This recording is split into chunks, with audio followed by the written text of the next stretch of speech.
Good afternoon, everyone. I'm Scott Peterson, filling in for Lorna Vigili today as the moderator of County Executive Mark Elrich's weekly media briefing.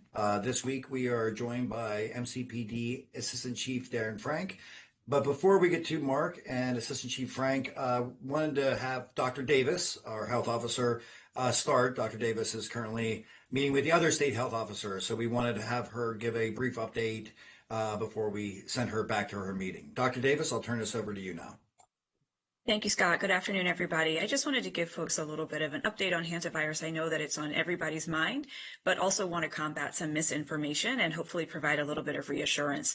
So just as a little bit of background, hantavirus is a respiratory virus. It is typically spread by exposure to rodents. This particular strain is very rarely spread person to person. The only strain that is spread person to person is the Andes strain, which is the strain that was found on the cruise ship, and it originated in Argentina. We are currently monitoring, it has been in the news already, that there were two folks in Maryland who were on a plane with people who were on the ship. So there are no confirmed cases of hantavirus in Maryland. And the people that are being monitored, again, were not on the ship. They were just in contact with people from the ship on the same flight. I want to reassure that the risk is very, very low. Again, there's no confirmed cases of hantavirus in Maryland. The people that are being monitored have not tested positive for hantavirus, nor do they have any symptoms of hantavirus. And the state actually has had no reported cases of hantavirus since 2019. And I think, we think about COVID, a virus that spreads quickly, that can cause death, and a cruise ship, all of that kind of makes us think back to COVID. But it's important to remember that for a number of reasons, COVID is actually very different from hantavirus. The first being that COVID-19 was novel. Remember, we called it the novel COVID virus. We didn't know anything about it. Hantavirus has been around for a long time. We know how to test for it. We know what the symptoms are. We know how it is spread, and we know how to treat it. So it is not something that we are learning about. We're not building this ship as we fly it. This is a ship that actually we're not building this plane as we fly it. This is something that is actually well established. We know how to track and monitor it. The other big difference is that with COVID-19, we knew that it lingered in the air for a while, and you could contract it even just with casual contact. With hantavirus, you need to be a little bit closer to somebody. So it's typically when somebody's sitting next to one another or sharing a bed or in close contact, as opposed to just kind of general community spread. The other thing is that we know who has been exposed, and we have very tight monitoring of them. So that also makes a difference. We know who was on the ship.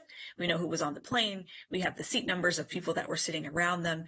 And WHO has done a really good job of coordinating with all of those different countries and being able to track and monitor folks.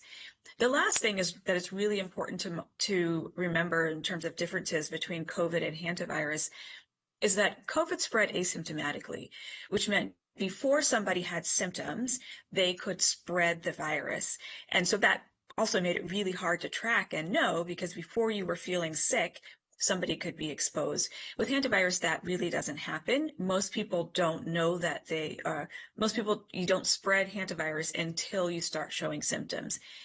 And people test positive for hantavirus before they show symptoms. So for the folks that are being monitored, there's a longer quarantine period of about 42 days, but they are continuing to be tested, monitored for symptoms. If they test positive, they still are usually not infectious, so they can test positive and not spread it yet until they're showing symptoms. So that picture allows us to know who's at risk, be able to monitor them, be able to isolate folks. And again, I just want to reiterate, the risk to folks is very, very low. So unless you were on the cruise ship or on a plane with somebody that was on the cruise ship, you should really be going about life as normal. And those folks who have been in contact with those folks, disease control is already reaching out to them and working directly with them. I also want to express appreciation for the state, Maryland Department of Health. They have just been, sharing information with the health officers and working really to keep us all informed of kind of what's going on, what the risks are, and just, monitoring things as they progress. Thank you so much, Dr. Davis. Before you go, any questions from the media for Dr. Davis? or about hantavirus here locally? Give it a moment. Any questions? All right. I do not see any questions. Or Kate Ryan, you went off on mute, so I'm going to assume you have a question.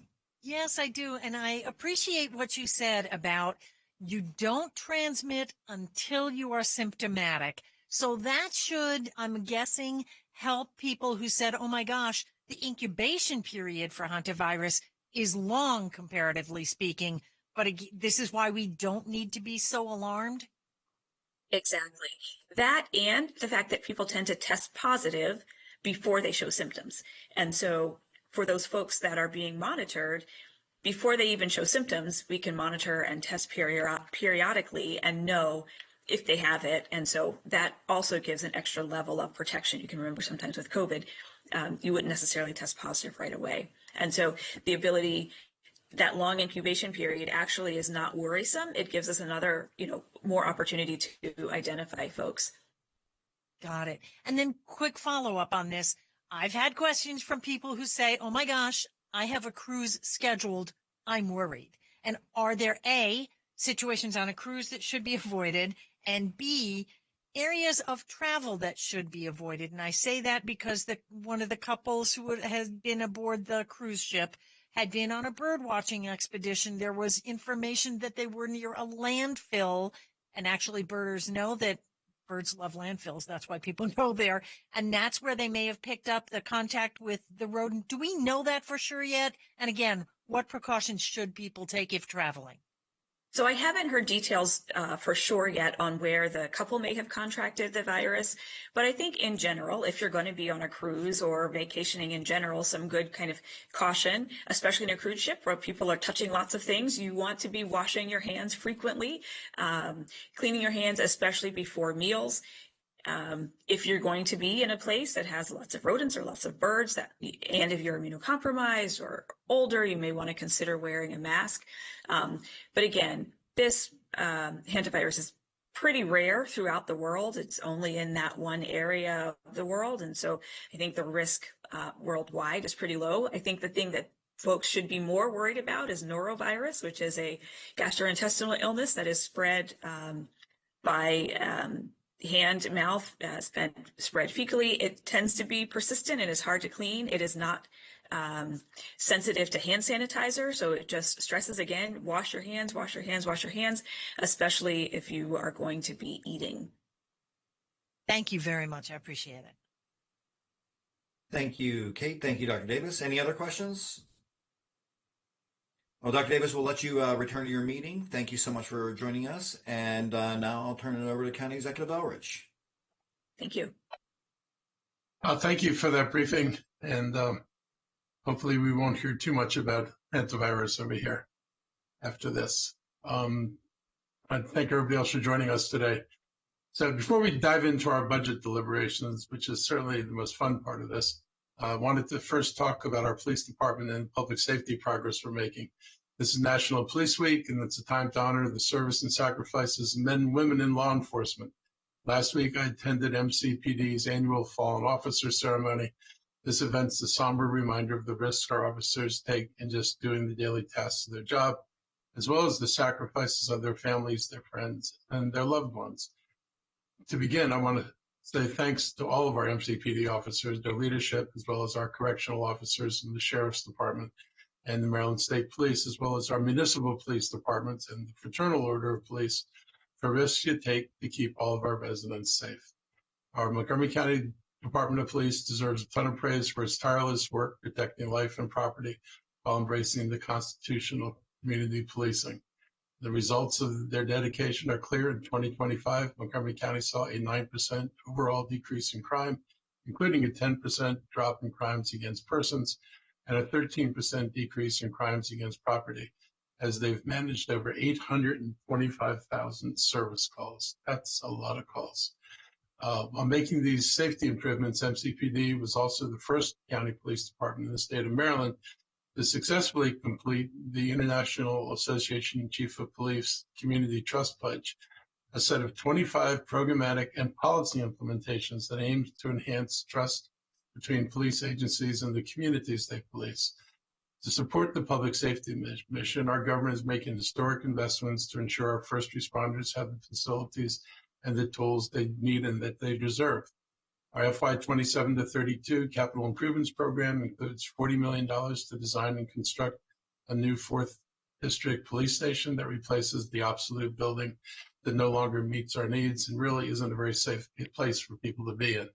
We're also prioritizing immediate safety by funding the replacement of 1,346 body armor units and 65 ballistic SWAT vests.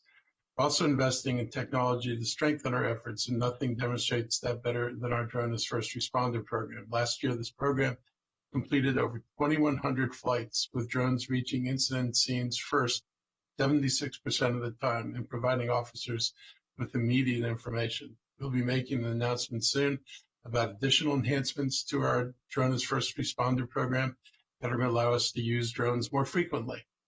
Through our Public Safety Joint Operations Center and Real-Time Intelligence Center, we're integrating data from over 2,000 community registered cameras and automatic license plate readers, which yield 3 million hits for stolen vehicles and missing persons in 2025 alone. These are not just crime response programs, they're crime prevention tools. I cannot say enough about the benefit of the automatic license plate reader. The ability to get hits on vehicles as they enter the county, if they cross in front of a police car, and to identify a stolen vehicle at that point is key to preventing what is likely going to be a crime that might have proceeded had that vehicle arrived at whatever destination they were going to. It's a stolen vehicle. You should assume that the intentions aren't good, and our ability to get those cars off the road early is really, really important. So I'm especially happy with the work that's been done on that. True public safety requires a comprehensive approach. That's why we're advancing the diversion center and the new justice center to offer short-term stabilization to individuals experiencing a mental health or substance use crisis, reducing the burden on our officers and the criminal justice center. If you talk to the judges, they'll tell you that unfortunately they sentence a lot of people to jail, probably almost 30% of our jail population who should be in a mental health facility, but because the state doesn't have mental health facilities at the scale that we need them, they wind up in a jail, which is neither a very good treatment facility nor an appropriate setting, but it's the only setting we have. So more work needs to certainly be done on finding more appropriate settings for people who have mental health issues rather than putting them in a jail in the first place. We're also investing in future of the force by establishing a women's leadership group to mentor female officers and by funding a new outdoor firearms training center that emphasizes modern standards for de-escalation and decision-making under stress. Anyone considering a career in this service, we're ready for you with a starting salary of over $70,000 and a $20,000 hiring bonus. Our commitment to public safety is unwavering, and our police partners is building a safer, more equitable Montgomery County together. And another sweetener in terms of recruitment is when you go through our training, you wind up with the 60 credits of college credit, which means unlike it's been up until now, you could not get on our force until you first had those 60 credits. Getting those 60 credits as a result of our training is going to enable us to attract people who otherwise would have come here. But when they found out they had to get 60 credits first, they went to other departments that didn't require it. The University of Maryland looked at our training program, certified it, and said, you will get college credits for going through this. So it's a big boost to recruitment, and I think it's worth calling out. And again, it's another example of something the police department did and initiated with the University of Maryland in order to make it possible. So folks in that department think about a lot more than what we normally think a police department does. They really are forward thinking, wondering how do you do our jobs better and how do we build, a better partnership in recruiting people from our community. So I just wanted to mention that, and I'm pleased to welcome Darren Frank, Assistant Chief of Police for MCPD. Thank you, Chief Frank, for your 30 years of service and experience across all the MCPD bureaus. Thank you, Mr. County Executive. Appreciate being here. I really appreciate you mentioning the Peace Officer Memorial Week. The service, Peace Officer Memorial Day is Friday, the 15th. Tonight is the vigil. and our department has had a very defining role in the event since its inception. It started in 1962, but the first service was in 1982. But our officers have been part of the groups that welcomes the thousands of survivors that arrive at Reagan National Airport. We meet them at their plane and escort them to their buses to get them to the host hotel. Our folks also escort them to the vigil and escort them to the Capitol service. So we create a very unique bond, and there are many people that we see year after year that remember us and are part of that family that remembers the sacrifice. As you mentioned, you did attend our service last week, and we're thankful for that. We honored our 19 fallen officers and reminded once again the families that we won't forget their sacrifice, whether it was in a vehicle accident, whether it was arresting a robber. We will always remember them, because very few sign up to do this job. And unfortunately, a few of them don't make it home at the end of their shift. The crime stats you mentioned, we're very proud of our progress. Again, it's a mix of technology and really supporting our officers that are working very hard. Despite being down a number of officers, especially in patrol, we still have folks answering the calls, going out with those drones, going out with the LPRs, making investments in the community as far as community policing. You know, you hit on some great numbers from last year. I want to highlight a couple more. So for 2025, we had a 17% reduction in burglary across the table. We had a 25% reduction in theft of auto parts. It sounds small, but that is such a problem for our residents and really disrupts their life. We had a 15% drop in robbery, and each district is unique in its own. I oversee all the commanders that oversee our 6 districts, and each of the districts have done some very good work. The first district in 2025, a 36% reduction in auto theft for them, 26% reduction in robbery. For the second district, burglary was down 21%. That's Bethesda. 31% down in robbery. The third district, 34% reduction in thefts from auto parts. Auto theft itself was down 16%. Burglary in the fourth district down, some really great numbers here. 35% down in burglary in the fourth district, which is Wheaton. 51% down in theft from vehicles. 40% down in theft from auto parts.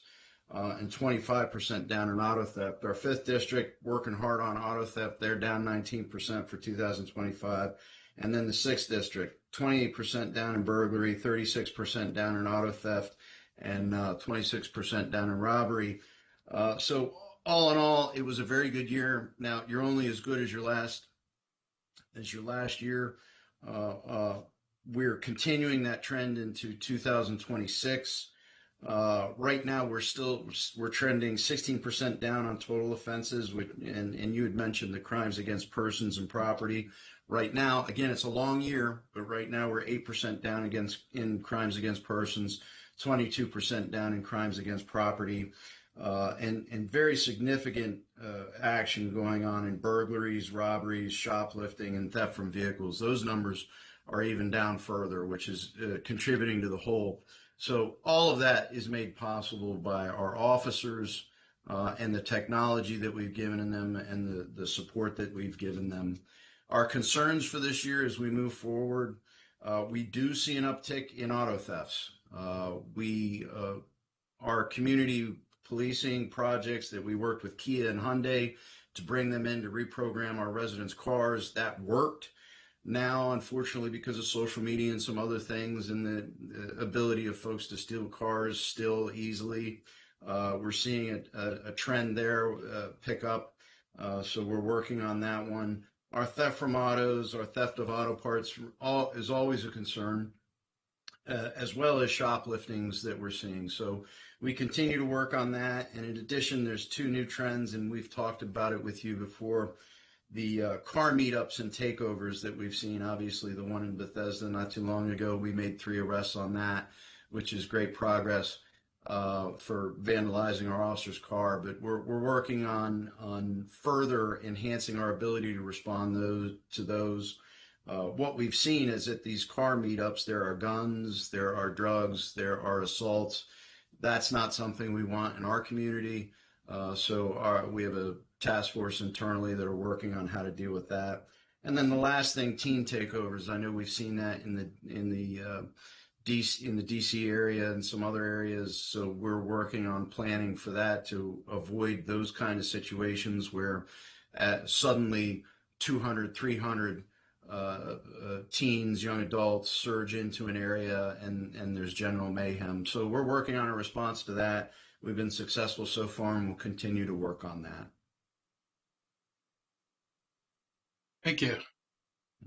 Thanks, Assistant Chief. Thanks, Mark. Let's stop there for a second before Mark continues on. Any questions for Assistant Chief? Kate, go ahead. Thank you very much. Assistant Chief, 2 questions. One on the drop in thefts from autos. I know in the past, the part of the issue has been unlocked. When it's easy to get in, they're in. Or if I've got something bright and shiny resting on my dashboard or in a seat, they're going to get in. Are you seeing is owner change helping that at all? Or are there simply fewer happening? And then I have an unrelated question, but I'll let you ask that one or answer that one first. So a couple things. First, we have some enforcement efforts that we've done. We've been able to really, as we've learned about these trends and how they work, we've been able to put resources in the right place to disrupt them and affect them. The second part is our residents are becoming more educated, not leaving things in their cars that they can grab. And also locking their cars. But I will tell you, there are still holdouts. We've dealt in some neighborhoods where folks said, and rightfully so, look, I understand. Residents say we shouldn't have to lock our car doors. Unfortunately, the reality of where we are and things that are happening in our community, let's make the right decision. I understand we shouldn't have to, but let's make the right decision and lock our stuff, make sure people can't steal it. It's too easy of a crime for people to grab things. So those 2 things there, I think are really the result, what's resulting in that reduction. And I apologize. Did I miss the third part, Kate? No, I think that was the heart of it. And then apologies, this is a little out of left field, but just the other day, 2 council members, one in Rockville, another in Gaithersburg, were saying that they'd like to see SROs come back into schools.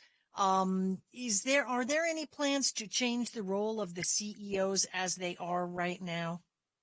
So we continue to work with Dr. Taylor and MCPS on how best our CEOs can serve the schools, and we work with the principals, and certainly we have great discussions with County Executive Elrich on our footprint there.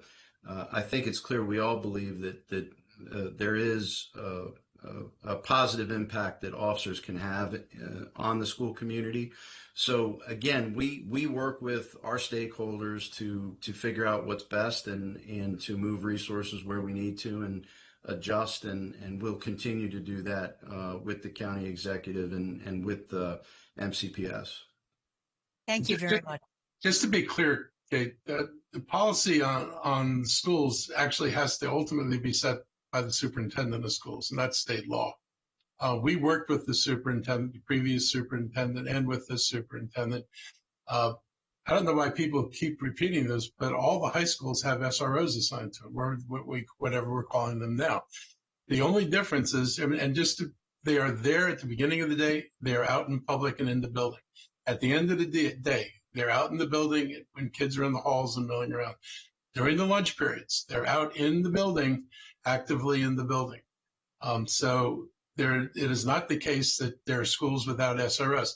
During the day, outside of those time periods, I said, they may go visit one of the other schools in the cluster, but it's the schools that are close by that the SROs are assigned to. So it's just simply not the case. And I just want to give an example. There was a shooting in a school, and that shooting was preceded earlier in the day by the same person with a gun pointing it at another student. An SRO was in the building at that time. the student did not go to the police officer. And any other student who may have known that did not go to the police officer. So that person started with one incident, had the gun all day long, and then it culminated in the shooting. But I use that to make the point that there's no automatic thing that having an officer in the building is going to mean they're going to see an incident when it happens. And if that kid had pulled the trigger instead of simply pointing, you would have had a shooting earlier in the day with an SRO there. So I just encourage people not to feel like this is a panacea. SROs are human beings. They're not super people. They can't be everywhere. They can't look at a crowd of people. They don't have a spidey sense to detect who the bad ones are. So they do their best, but it is not going to guarantee that nothing happens. And I don't like it when people kind of grandstand on this and act like if only we did this, we'd have a good situation. We're going to have problems as long as guns are so readily available, and they're so readily available to kids. And in one of the recent incidents, we wound up with a printed gun. So they're getting it from the new technology where you can print it on a 3D printer. So this is way more complex, but we've been committed to making sure we have officers in those high schools, and we're not backing away from that. Thank you. Thank you, Mark. Thank you, Kate. Thank you, Assistant Chief. Catalina with Telemundo, do you have a question for Assistant Hi, Chief? yes, I do. Catalina with Telemundo and NBC4 here. You mentioned an uptick in auto thefts, and that's something that I've been noticing in the reports that you guys put out. I know you mentioned social media trends. Do you want to talk just briefly about how you tackle this situation when these trends happen and bring back, an uptick in this sort of crime? And what do you have to say to people that are being impacted by this or that fear they might be, targeted in this sense? Right. So as far education is a big part of dealing with this, when we see these trends, getting information out to the public about what's occurring, letting them know if their car has a vulnerability. So we try and put that information out there because there are things that car manufacturers can do that will make the cars more difficult to steal. So we try and provide that information. Obviously, we recommend alarms. We recommend, back in the old days, we recommended the club. So there are prevention things that we do. Also, again, we see, I will say this, again, prevention-wise, education, you can't leave your car warming up in your driveway. You can't, when you go run into the 7-Eleven or the Starbucks, leave your car running outside of it. We see a number of thefts from that. So it's really becomes smart behaviors by us that will help disrupt this activity. In addition to the enforcement work that we're doing as we get involved with this stuff, we also want to educate parents. We see a lot of young people, and one of the things that I didn't touch on is our concerns over juvenile crime. Because juveniles, without involvement in the criminal justice system and getting diversion and getting help and getting treatment, getting whatever resources there are out there, unfortunately, they make it to adulthood and their behaviors don't change. So talking to parents about these things to make sure that they are knowing what their kids are looking at on social media, knowing what they're talking about, knowing where they are, because we do see a number of those events too, where kids take a car on a joyride. And it's very dangerous. Just the other night, we pulled an 11-year-old, a 13-year-old, and a 14-year-old out of a stolen car. It's happening. They're doing it, and we need everyone to work on this, law enforcement, community, parents, to further disrupt this. Thank you. I just had a quick follow-up, and thank you for sharing that. That's alarming, to say the least. But can you talk a little bit more about what the police department is doing? I know you mentioned your enforcement. Do you guys focus on certain areas where we're seeing that this is happening most and put more? Yes, we have a monthly, we call them stat meetings, where we review trends, we review where crimes are occurring, and the commanders are responsible for addressing those areas. And while we meet monthly to discuss it, to talk about results and what we're going to do in the next month if we didn't address the situation, the commanders and I meet weekly to talk about the problems in their districts and getting them resources, what they're focusing on, the different types of crimes. And again, auto theft is one of our big ones right now. So we continue to move resources around, whether or not that's with our plainclothes officers, or we have a central auto theft unit that investigates trends and series in that, and they operate out of our major crimes division, so they work on it as well. So we have a number of resources available to us, and we move them to where the trends are or where we anticipate the trend will move. Thank you. Mm-hmm. Oh, thank you. Kate, back to you. Your hands up, back up again. Yes, and I'm sorry. Two things you mentioned that sparked a question.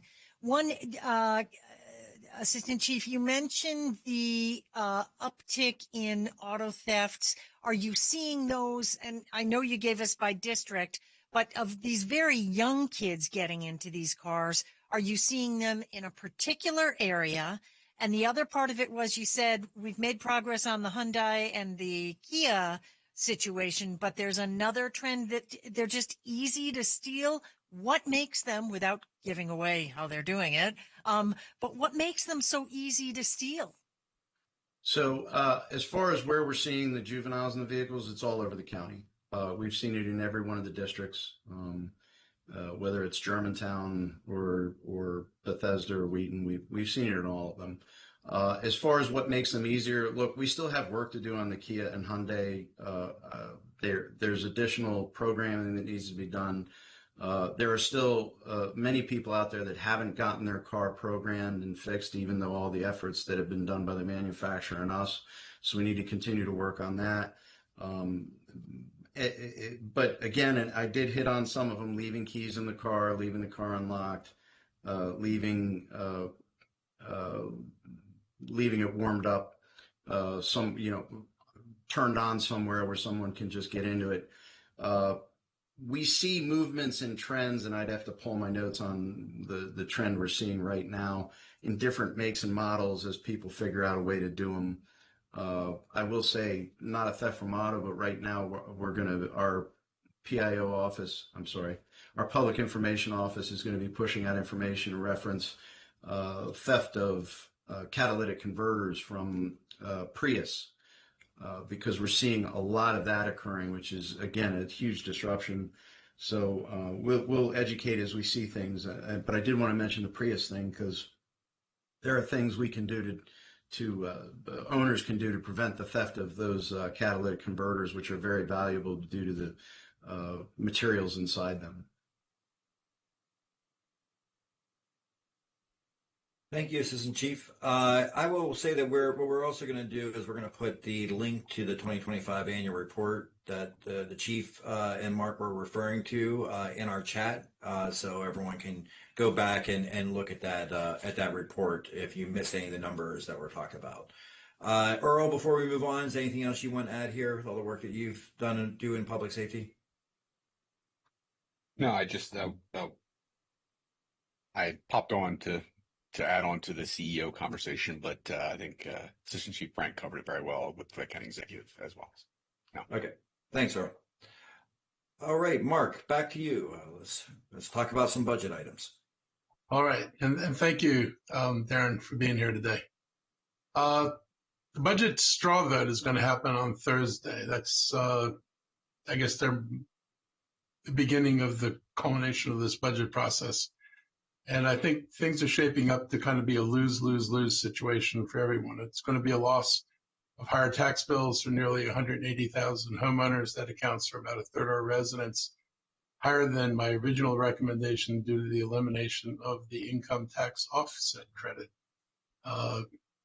You had to have a house that was worth over $1 million for my tax proposal to be the equivalent of what's happening when every single homeowner, condo owner, loses a $692 credit that's on your property tax bill, and your property taxes go up $692.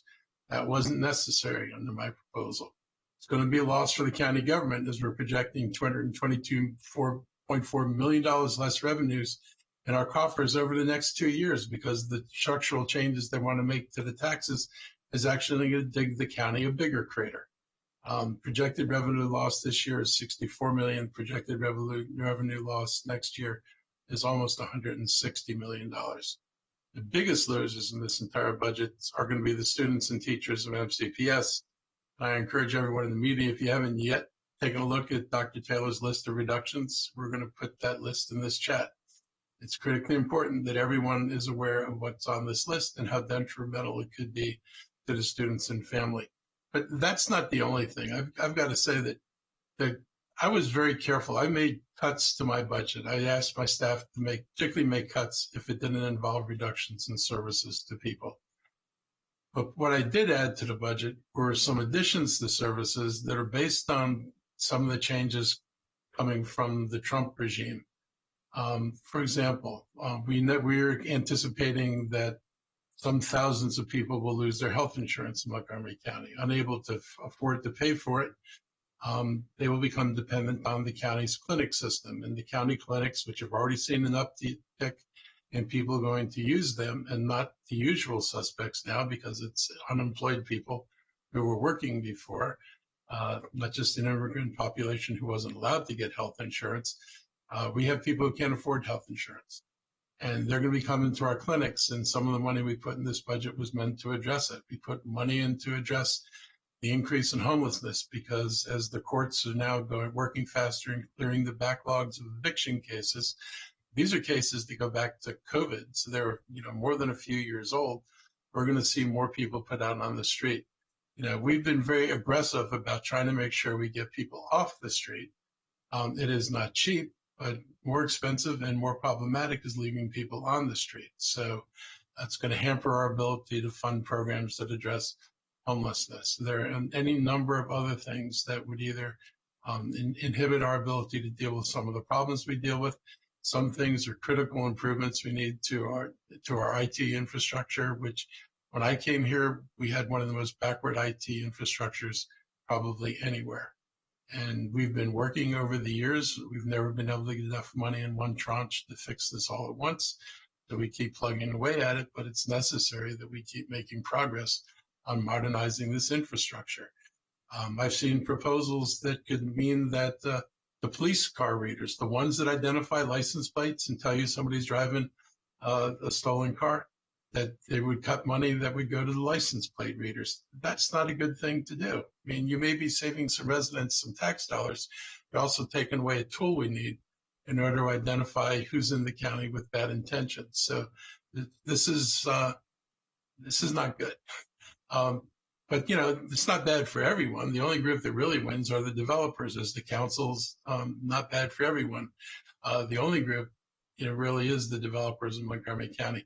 My proposal in raising property taxes, about 1 out of every 4 cents in the property tax comes from commercial property. When you don't do the property tax and instead you choose to take away homeowners' income tax credit, that means all the money you're raising is on homeowners. None of the money you're raising is on commercial property. Why does that matter? Well, you might want to know that Montgomery County has the lowest commercial property rates in the entire district area, the lowest. So for those of you who are into being low and must think that it must be great to be the lowest, we have no economic activity that would correlate with being the lowest tax jurisdiction in the DC region. If you went to the District of Columbia and you had commercial property, you would pay between $1.66 and $1.89. That is between 63 cents and 86 cents higher than Montgomery County. And if you went to Fairfax County, you would pay $1.27, and if you were in Tysons or Reston, you'd be paying close to $1.50. So all around us, commercial property pays more than they do in Montgomery County, and yet this council refuses to increase rates on commercial property. We had legislation that we had been pushing, that the state got behind, and that MACA, which is the Maryland Association of Counties, which it means it's representative of more Republican counties than Democratic counties, we had legislation that was supported that would allow Montgomery County and the other counties to split the tax rates so that you could have a different tax rate on commercial property than you do on residential property. That would have enabled us to pay for many things in the budget that are infrastructure that, really benefits commercial property. And we would have enabled us to pay for it with taxes on commercial property and would have lessened the burden on residential property. I have tried to get the council for 3 years to support that legislation that was in the state legislature. They would not support it. And the legislation only would have given them the power to create a policy. It didn't dictate what the tax rates had to be. It just said, Montgomery County, you're free to have differential tax rates. And this council is not even interested in getting the power to have differential tax rates. So the burden lies on residents because that's the only place we can put it now. I cannot tax commercial property without taxing residents as well. It doesn't have to be that way. It shouldn't be that way. By the same token, there was a more progressive income tax proposal that the council also did not weigh in on. I supported, as did others, legislation that would have allowed counties to go up to a 3.7% income tax, not so that everybody would pay 3.7, but so we could have truly progressive graduated income taxes where obviously the wealthiest would pay the highest and those without as much would not pay so much. We would have been able to more fairly balance income taxes among all income bands than we do now when our rate is 3.2% for everybody. Now the council is looking at 3.3% for a group of people. I had proposed 3.3% for everybody, but gave a credit to offset that tax impact on households making under $50,000 in income, taxable income. But the county council would not support the legislation that would have let us do truly progressive taxes. So, we've had alternatives. This county could have figured its way out of this problem. And here we are stuck having this debate. We hear a lot about, living within our means. But living within our means, they treat it as if this is some kind of magic or something given from God. Living within our means is what we decide. Montgomery County's decided that its means are defined by a $1.03 tax rate. You might be interested to know that in Frederick County, they define their means with a $1.11 tax rate.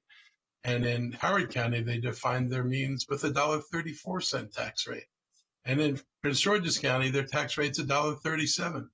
So there's no magic to staying within your means. And our means do not match the increasing needs in the county. And you can see that in this budget. If I could have balanced this budget without a tax increase, I would have. The council is finding it very difficult to balance the budget, so they've already given up on doing it without a tax increase. They're just going up there and saying, we're not increasing the tax rate. Well, that's nice. You're not increasing the tax rate, but you're increasing the taxes by getting rid of the income tax credit. So for many people, the loss of the income tax credit is far more than what my income tax rate would have done. So we're going to see regressive tax cuts. We're going to get cuts to services, and we're going to see layoffs. The superintendent of schools came in and he said every $10 million that's not in this budget lays off 100 school employees. These are not people who do no work. It's going to get into people who provide services to the school.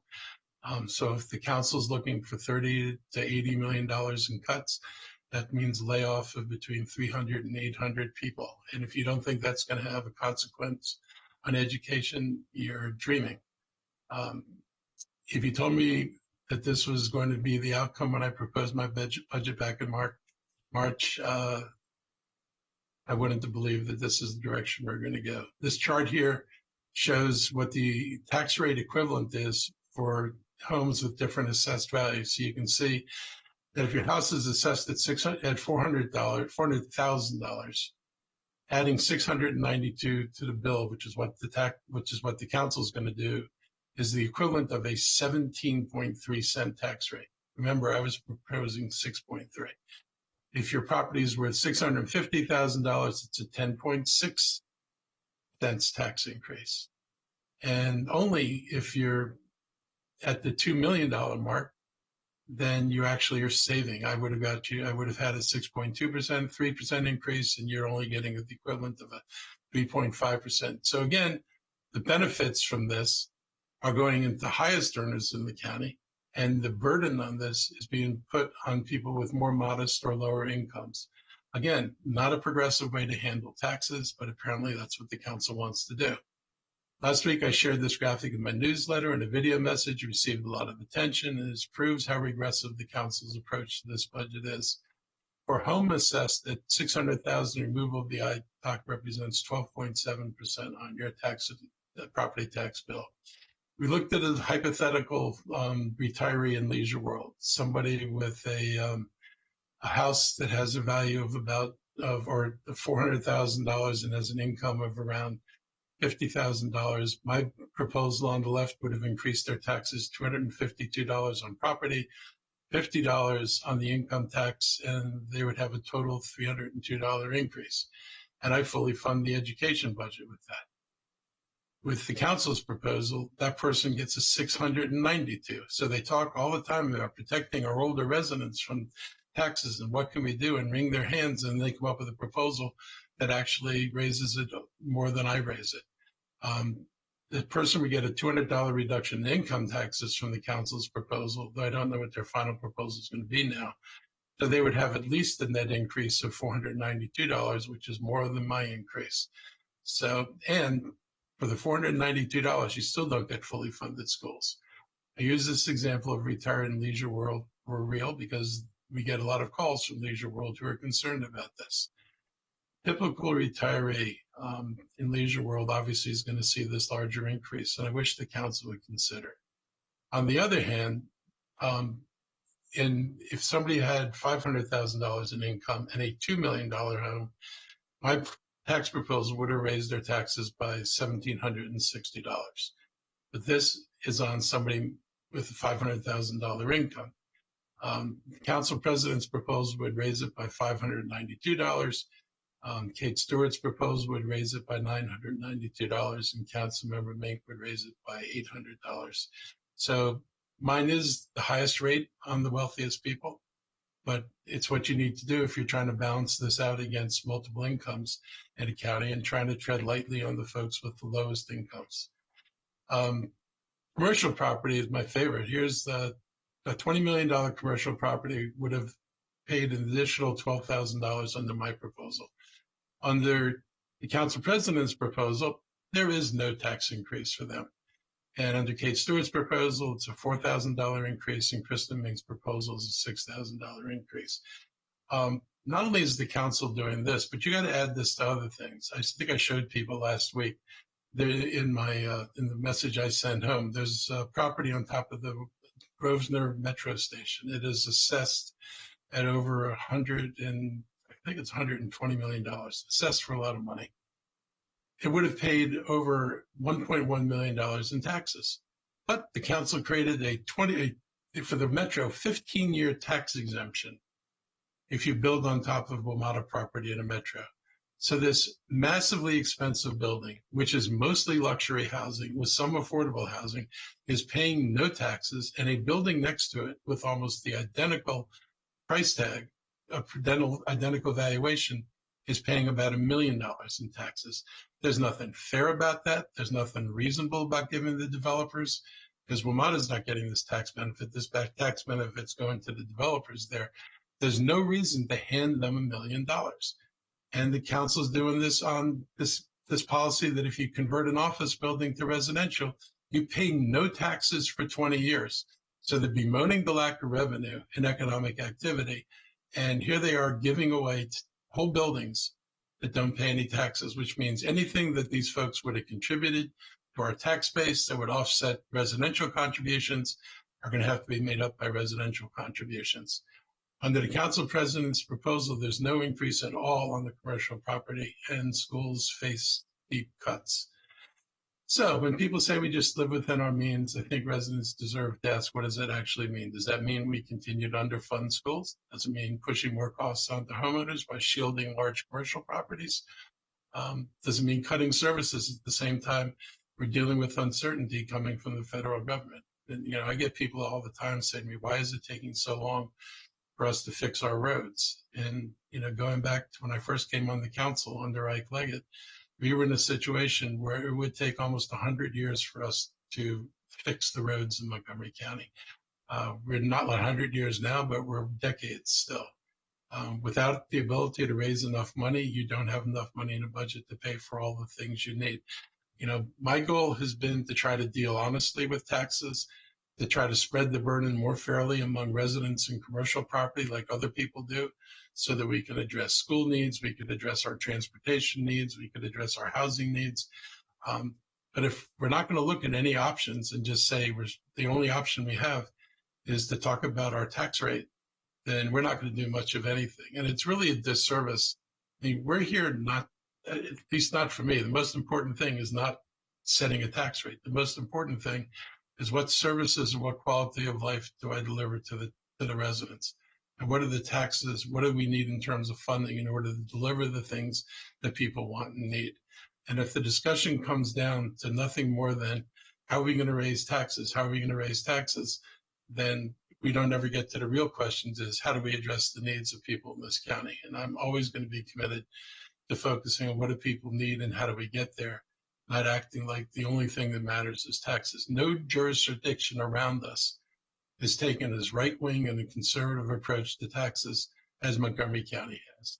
Not when Frederick, Howard County, and Prince George's County in our own state have much higher tax rates than us, and not when Virginia has much higher tax rates, and not when all of them have higher commercial rates.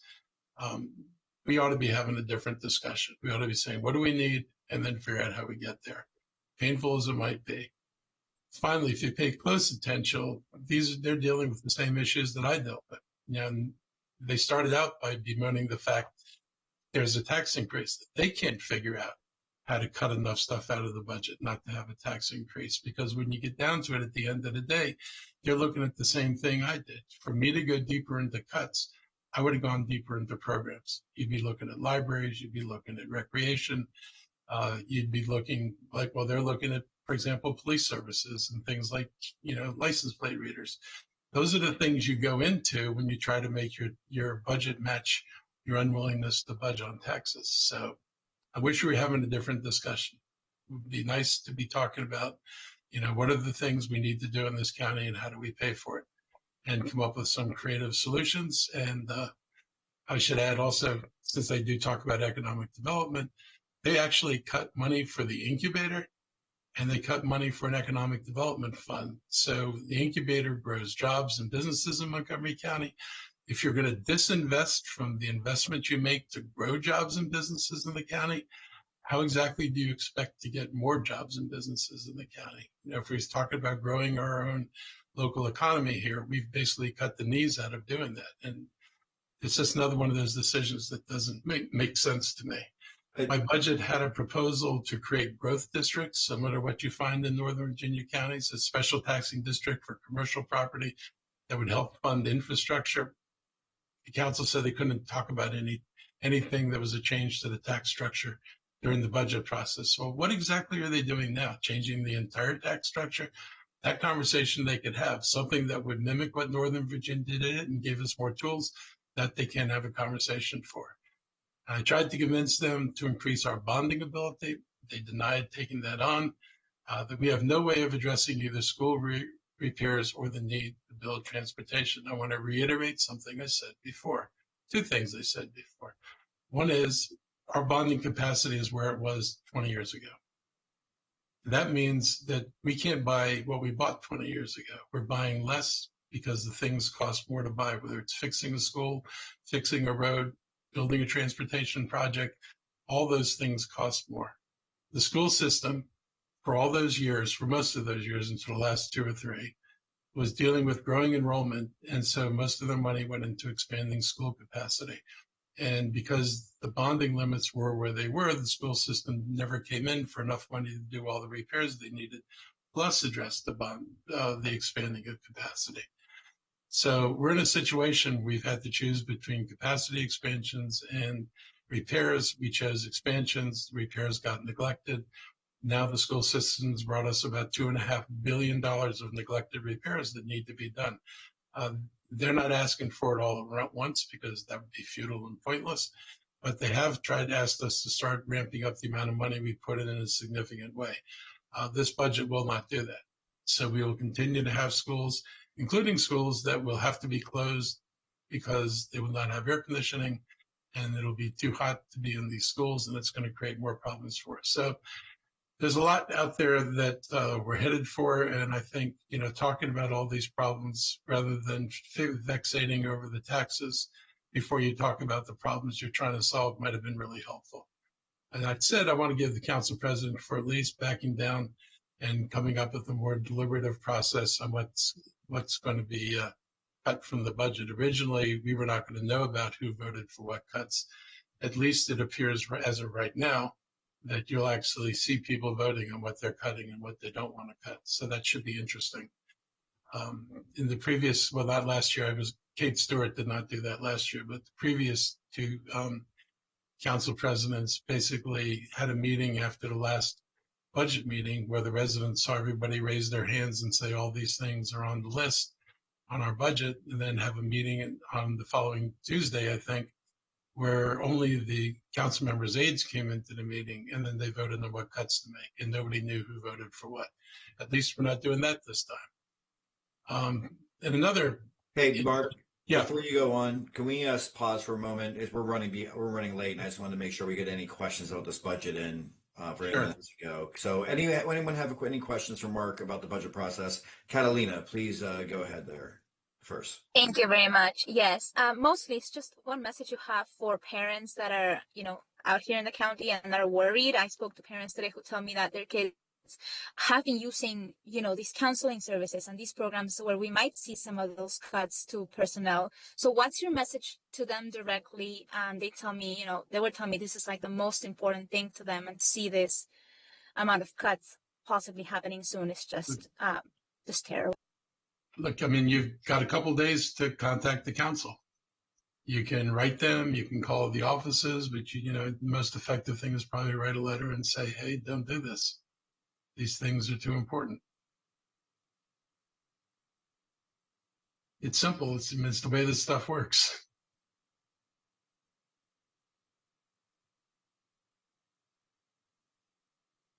Thank you. Catalina, do you need anything else?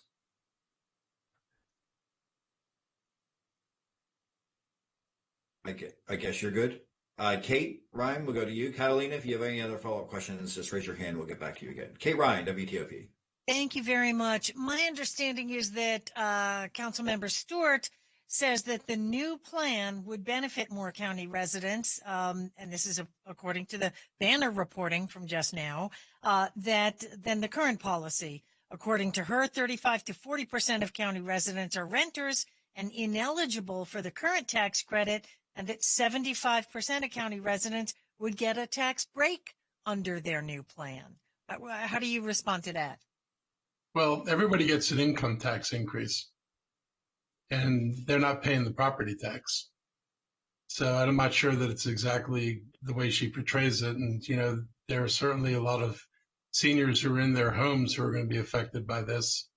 I did not feel, my tax plan,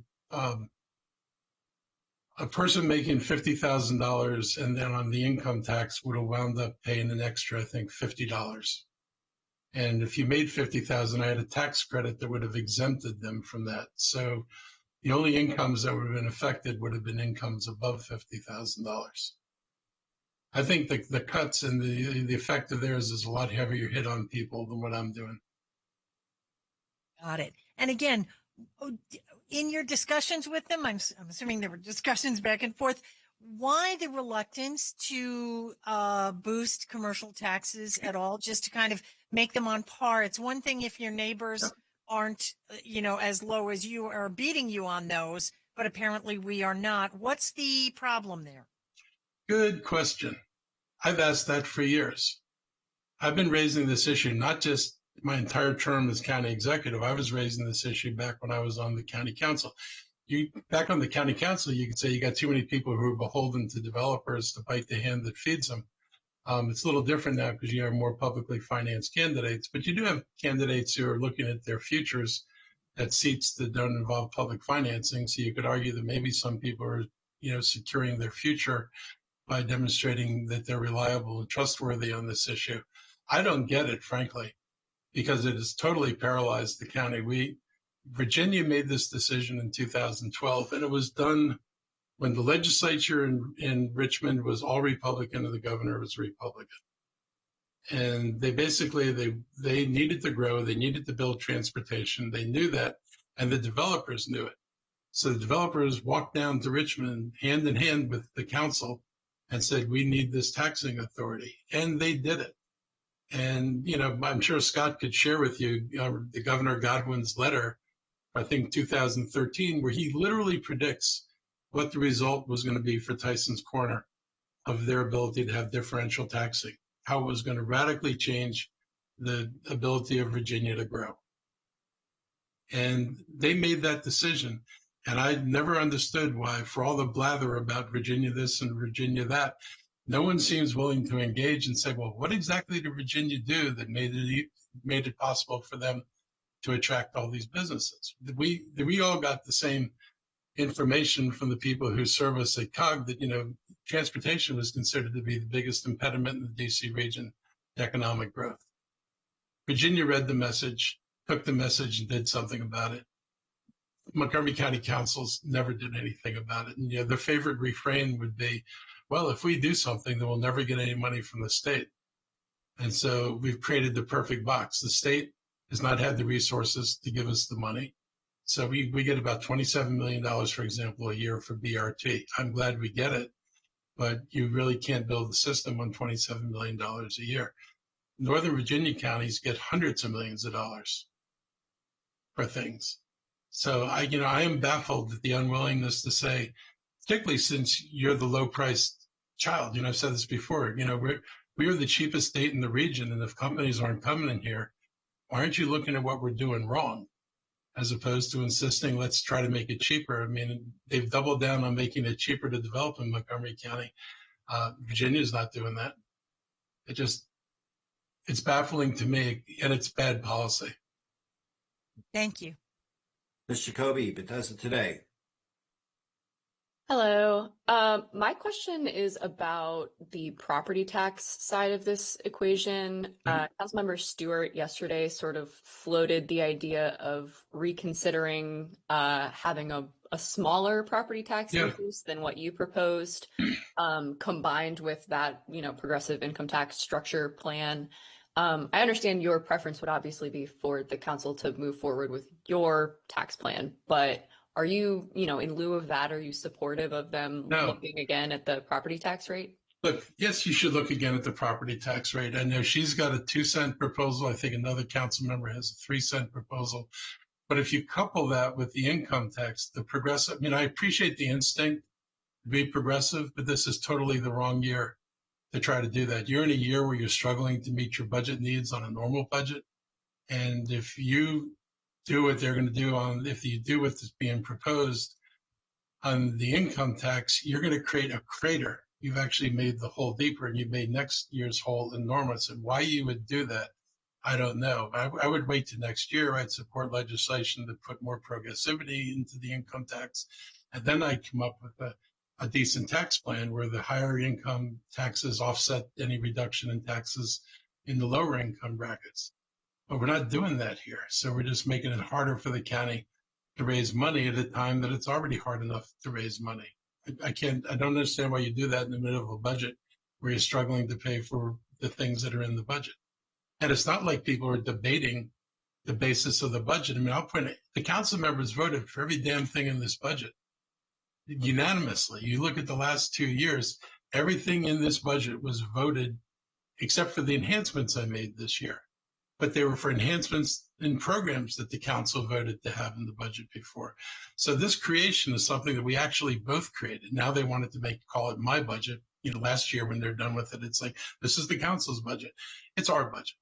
We both had broad consensus on what needed to be in the budget. We put those programs in the budget. They're finding it very difficult to cut. So my view is do what you need to do on taxes this year to get us through this year. Support next year getting a change in the property tax and maybe getting the income tax change so that the council next year can make decisions that would truly shift it. You could walk back some of the increases in property tax that you do this year if you can rebalance the property taxes next year. I would support that in a heartbeat. But you got to look at the problem you have and not deepen the problem, not wind up with more people not getting services. That's not going to play out well in the community. Thank you. And back to Catalina. Go ahead. Did you I'm have back. another Thank you. follow-up? Yes. Oh. Okay. No, go ahead, Catalina. Thank you. I was just wondering, I don't know if there's somebody, a Spanish speaking person that could give me just a quick somebody in Spanish for a newscast. Luisa, you want to help us out and habla español? Gracias. Sí, Catalina, con mucho gusto. Luisa, muchas gracias. Quería preguntarte pues que me hables brevemente sobre el impacto en el budget de las escuelas específicamente y el mensaje a los padres que en este momento están muy preocupados diciendo que estos programas donde se verán cortes impactan directamente a sus hijos. Por favor, si me puedes dar un sonido. Claro que sí, mira, a esos padres con sus preocupaciones, lo que tenemos que decir es que de verdad sí es muy preocupante.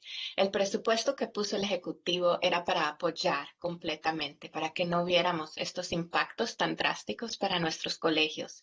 Así que la petición es coger esos miedos y convertirlos en acción. Por favor, hoy mismo contacten a el Consejo, hablen con ellos, díganle que no quieren ver este impacto a nuestros colegios y que apoyen el presupuesto que puso el Ejecutivo. Gracias, Luisa. Y el Ejecutivo hablaba de aumentar los taxes por otros lados y así como que compensar el dinero que faltaría, ¿no? Que ahora será en cortes. ¿Puedes explicarme un poco de eso? ¿Qué es lo que él propuso anteriormente que ha estado negado, ¿verdad? Por decirse así, por parte del Consejo. Claro que sí, el Ejecutivo puso un presupuesto de incrementar impuestos de 6 centavos que serían directamente solo para nuestros colegios.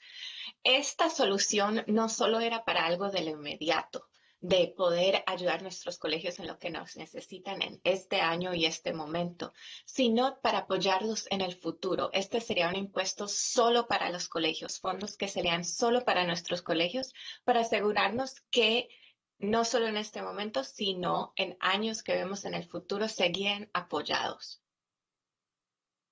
Y ese impuesto iba a ser directamente para los residentes del condado de Montgomery, pero el Consejo pues no aprobó esta solicitud del Ejecutivo.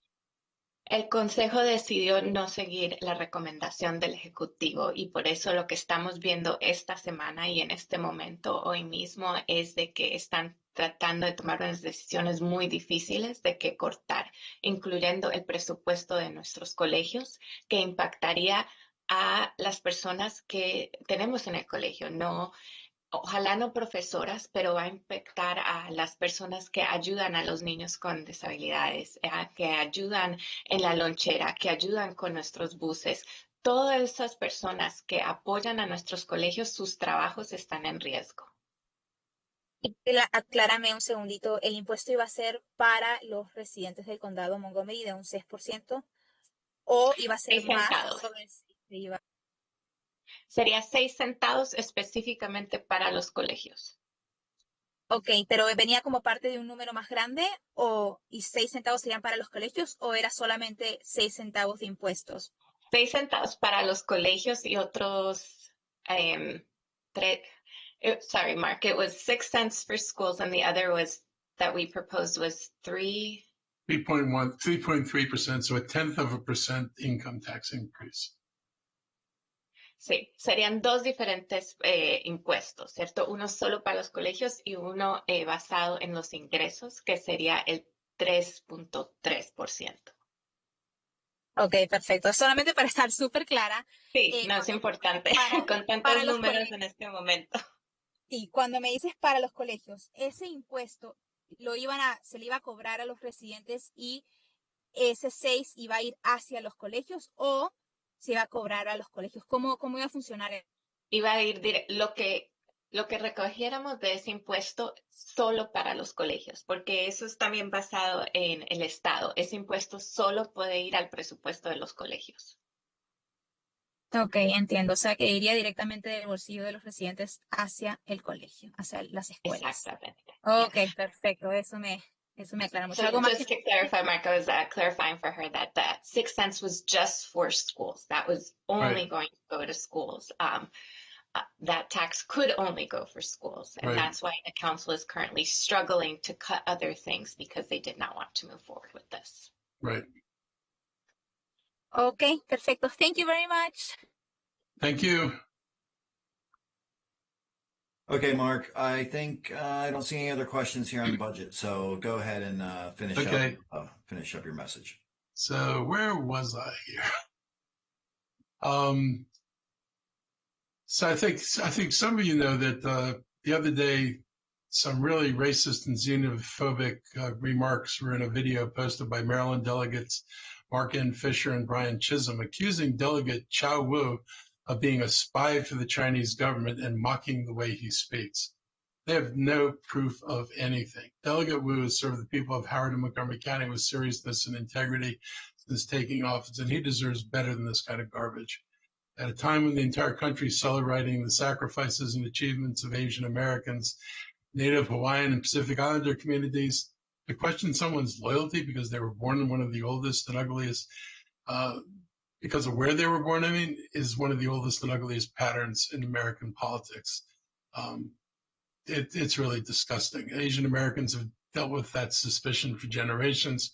We've seen it during wars, during periods of economic fear, whenever politicians decide it's easier to divide us than to actually solve problems. The idea that someone can never fully belong here because of their background, their accent, is deeply damaging, and public officials ought to know better than to encourage it. As Shirley Chisholm said in 1973, racism is so universal in this country, so widespread and deep-seated, that it is invisible because it's so normal. Her words still matter because prejudice often hides behind jokes, casual accusations, and rhetoric people try to dismiss as politics. And we should not pretend this behavior is harmless or normal.